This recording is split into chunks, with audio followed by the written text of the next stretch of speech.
بھارت کے ناپاک عزائم تھے کہ پاکستان کے خلاف کنٹمپٹ فائل کیا جائے، جس کو ڈیفائنس کہا جاتا ہے ICJ میں، اور دوسری چیز یہ ہے کہ یونائٹڈ نیشنز کے سیکیورٹی کونسل میں سینکشن لگوایا جائے پاکستان کے خلاف۔ وہ تمام کی تمام جو بھارت کے ناپاک عزائم تھے، ہم نے ان کے ہاتھ کاٹ دیے اس سے، بجائے اس کے کہ آپ اس کو اپریشیٹ کریں، آپ نے اس کو اپنا سیاست کا ایک ٹول بنایا ہوا ہے۔ تو یا تو آپ کو کسی چیز کی تمیز نہیں ہے، یعنی ان ادر ورڈز تمیز سے مراد مینرز کی بات نہیں کر رہا ہوں، تمیز سے مراد یہ ہے کہ آپ کا ادراک نہیں ہے، آپ کی سمجھ بوجھ نہیں ہے، اور دوسری چیز یہ ہے کہ یا آپ جو چیز لکھی ہوئی ہے اس کو بھی پڑھ کے سمجھ نہیں سکتے، دو باتیں ہو گئی، اور تیسری چیز بڑی خطرناک ہے، وہ یہ ہے کہ آپ سمجھ کے اور جان کے اگر یہ کر رہے ہیں پھر تو بہت پرابلم ہے، پھر تو پاکستان کی جو سینسٹیبلٹیز ہیں اور ریڈ لائنز ہیں، ان کا کوئی آپ کو سیکیورٹی کسی کا کوئی نہ ادراک ہے، نہ یو ڈونٹ کیئر۔ تو میں صرف عوام کے سامنے یہ پیش کر رہا ہوں کہ کتنی غلط اور کتنی ڈس انفارمیشن پھیلانے کی کوشش کی گئی۔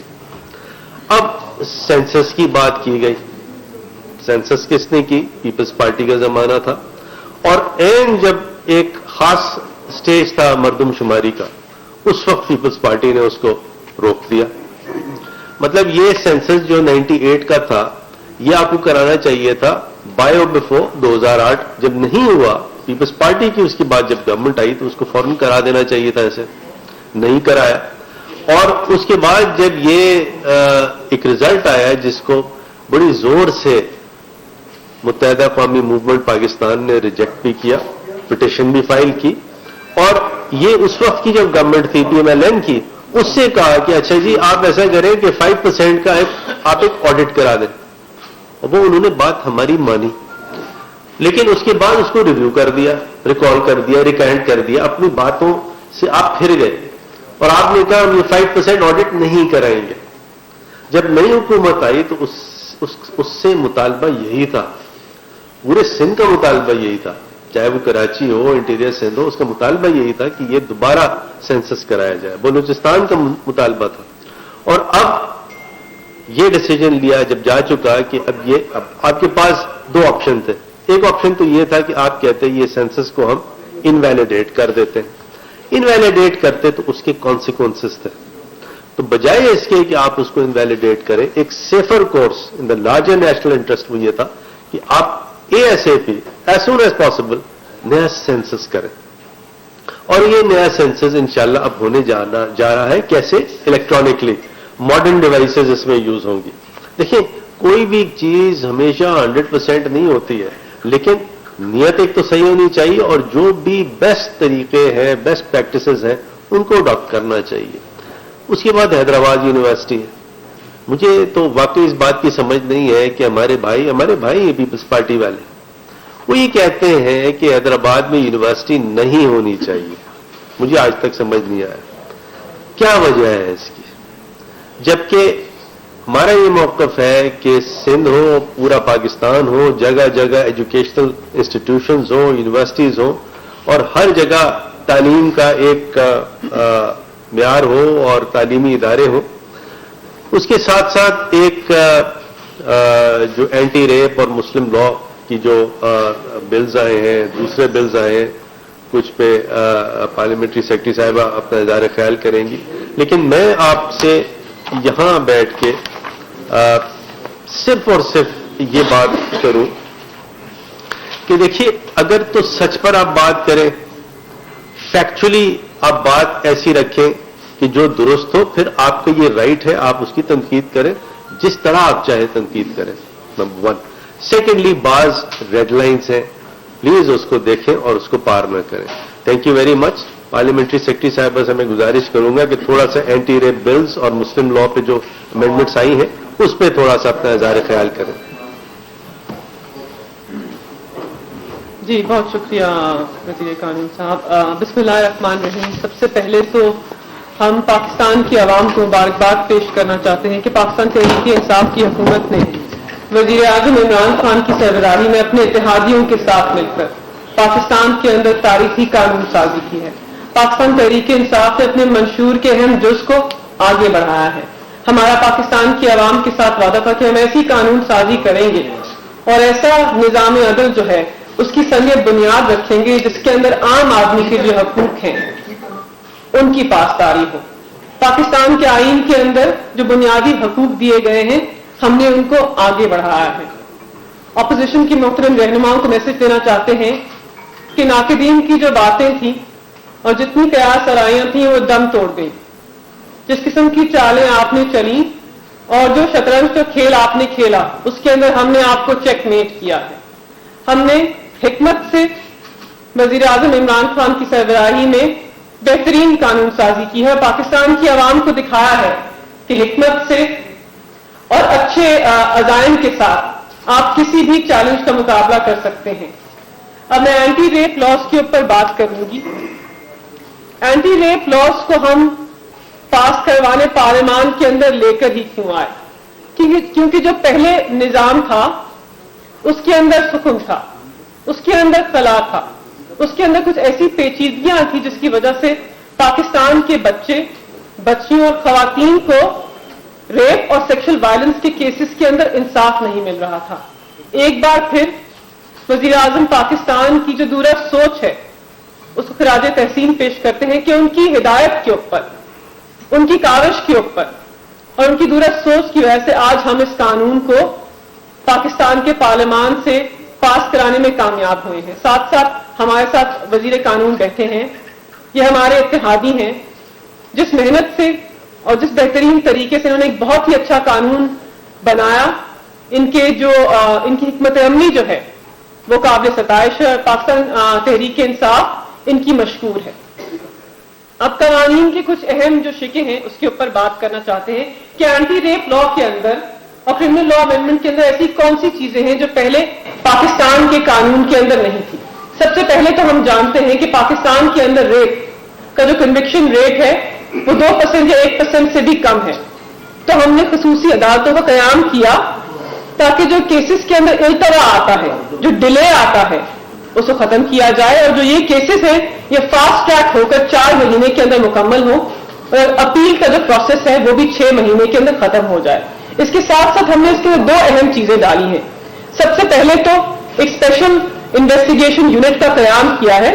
وفاقی حکومت اور صوبائی حکومت ہر ڈسٹرکٹ کے اندر ایک special sexual offences investigation unit کا قیام کریں گے جس کے اندر ٹرینڈ انویسٹیگیٹرز ہوں گے جو سینسٹائز ہوں گے کہ مظلوم کے حقوق کی پاسداری کیسے کرنی ہے. یہ ایک بہت ہی اہم شق ہے. اس سے پہلے انویسٹیگیشن کے اندر سکون تھا. انویسٹیگیشن کے اندر کچھ ایسی چیزیں سامنے آتی تھی جس سے کیس جو ہے وہ مضبوط نہیں ہوتا تھا بلکہ ویک ہوتا تھا. ہم نے اس کو ختم کرنے کے لیے ٹرینڈ انویسٹیگیٹرز کو پاکستان کے نظام عدل کے اندر ڈالا ہے.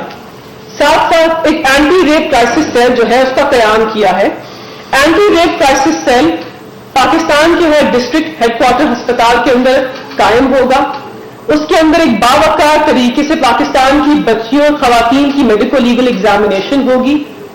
ڈپٹی کمشنر اس اینٹی ریپ کرائسس سیل کی سربراہی کریں گے. اس کی تعیناتی کے اندر وفاقی حکومت اور صوبائی حکومت کے نمائندے دونوں شامل ہوں گے.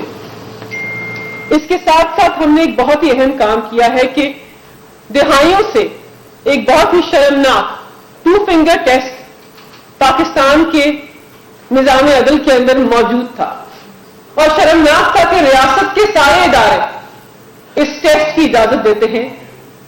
وزیر قانون کی سربراہی میں ہم نے اس ٹیسٹ کو ایبولش کیا اور ساتھ ساتھ ہم نے ایک اور شق بھی ڈال دی جس سے مظلوم کے حقوق کی پاسداری ہوگی کہ خواتین کی کردار کشی کے عمل کو کوئی قانونی حیثیت نہیں دی جائے گی. یہ بہت بڑی بات ہے.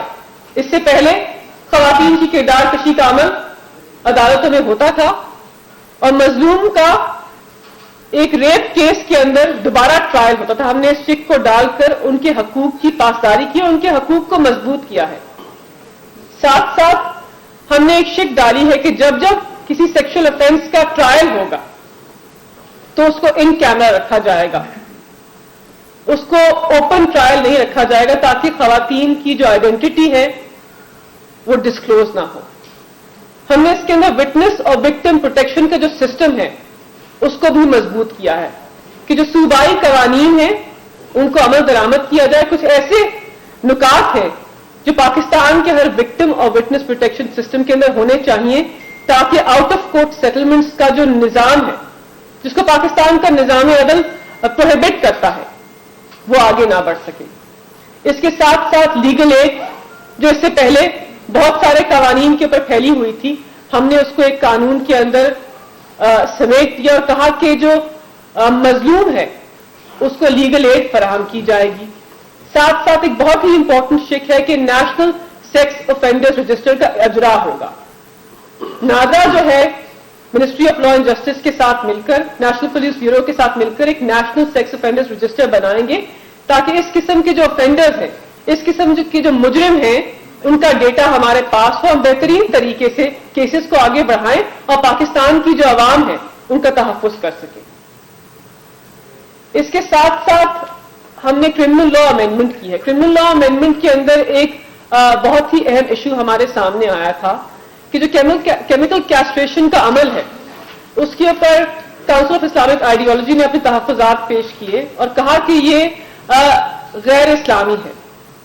تو پاکستان تحریک انصاف کی حکومت نے وزیر قانون کی سربراہی کے اندر اس کا مطالعہ کیا اور فیصلہ کیا کہ کیمیکل کیسٹریشن کی شک کو ہم کرمنل لا امینڈمنٹ سے نکال دیں گے. اور آئین کا آرٹیکل 227 بھی یہ کہتا ہے کہ جتنے بھی قوانین پاکستان کے اندر پاس ہوں گے وہ شریعہ قرآن کی روح کے اندر ہوں گے. ایسا کوئی قانون ہم پاس نہیں کر سکتے اس کی خلاف ورزی کرے, تو ہم نے اس کو بھی عمل درآمد کرایا ہے, اس شک کو قانون سے نکال دیا ہے. ہم نے 2 اور قوانین پاس کیے ہیں جو ہے نا تشیع خواتین کے حقوق جو ہے اس کو بہتر کرتے ہیں, ان کو مضبوط کرتے ہیں. مسلم فیملی لاز آرڈیننس کی شک 4 اور 7 کے اندر ترمیم کی ہے اور ان کے جو طلاق کے حقوق ہیں ان کو بہتر کیا ہے, ان کو مضبوط کیا ہے. ان کی وراثت کے ملکیت کے حقوق کو بھی بہتر اور مضبوط کیا ہے. اور یہ جو ہم ترامیم لے کر آئے ہیں مسلم فیملی لاز آرڈیننس کے اندر, یہ لاہور ہائی کورٹ کی تحریر نامے کی روشنی کے اندر لے کر آئے ہیں. تو ایک دفعہ پھر پاکستان تحریک انصاف کی حکومت نے پاکستان کی عوام کو بتا دیا اور یہ پروف بھی کر دیا کہ ہم پاکستان کے سب سے کمزور طبقے کے ساتھ کھڑے ہیں اور خواتین کے حقوق کی پاسداری میں ہم سر فہرست ہیں. اس سے پہلے بہت ساری باتیں ہوئی, بہت ساری باتیں کی گئی وزیر اعظم عمران خان کے بارے میں, پاکستان تحریک انصاف کی حکومت کے بارے میں, لیکن ہم نے باتوں سے نہیں عمل سے دکھایا ہے کہ قانون سازی میں ہم سر فہرست ہیں, حقوق کی پاسداری میں سر فہرست ہیں, آئین کی بنیادی حقوق کو دینے میں سر فہرست ہیں. اور جتنے بھی ہم نے قوانین پاس کیے ہیں یہ آئین کی بنیادی حقوق کو آگے بڑھاتے ہیں. بہت شکریہ. کوئی سوال آپ لوگ کا ہو تو راشد حبیب صاحب AIY سے. میں نے یہ روز سنا ہے قیوم کی کتاب, ایک منٹ, قیوم سے کی کتاب سنی ہے کہ کیمیکل کیسٹریشن کو قانون سے نکال دیا گیا. ایسے ہی مرزا صاحب آپ نے فرمایا کہ لیجسلیشن جو ہوئی ہے اس پر اپوزیشن نے اعتراض کر دیا. اپوزیشن کا اعتراض لیجسلیشن پر نہیں, اس کے طریقہ کار پہ ہے کہ ایک دن میں 38 بل بلڈوز کیے گئے جو اس میں بہت سے ایسے بل بھی تھے جو عام طریقے سے قومی اسمبلی سے بھی بات ہو سکتے تھے بحث کے بعد. تو اس کی کیا ضرورت تھی کہ سارے کے سارے بل ایک ہی اجلاس میں 7 منٹ میں منظور کیے جائیں؟ بہت شکریہ آپ کا.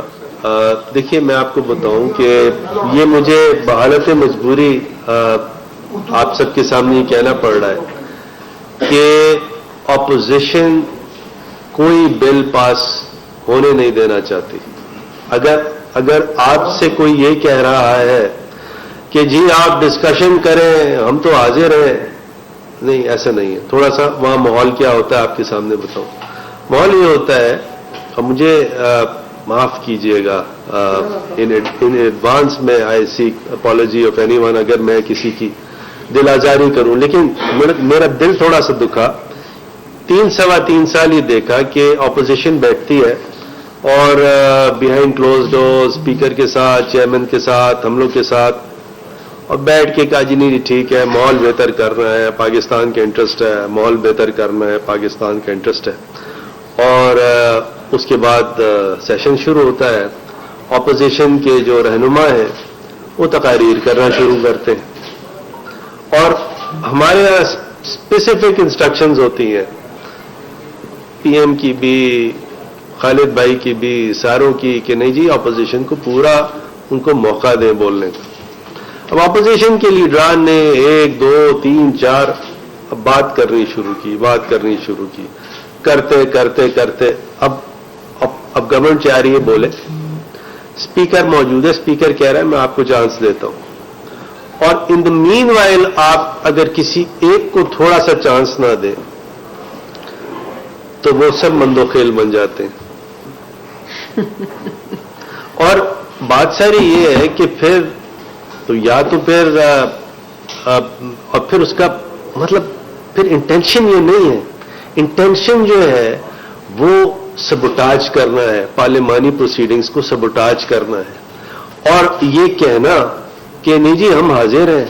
اب تمام کمیٹیز ہیں, تمام ہر جگہ ڈسکشنز کے باوجود نیشنل اسمبلی میں بھی ڈسکشن ہوا, کمیٹی میں بھی ڈسکشن ہوا, سینٹ میں ڈسکشن ہوا, سینٹ کے کمیٹیوں میں ڈسکشن ہوا, اس کے بعد اب یہ بل آ گیا ہے تو پھر اس کو تو صرف عددی اکثریت سے ہی پاس ہونا ہے نا جی. اور پارلیمنٹری ڈیموکریسی کیا ہے؟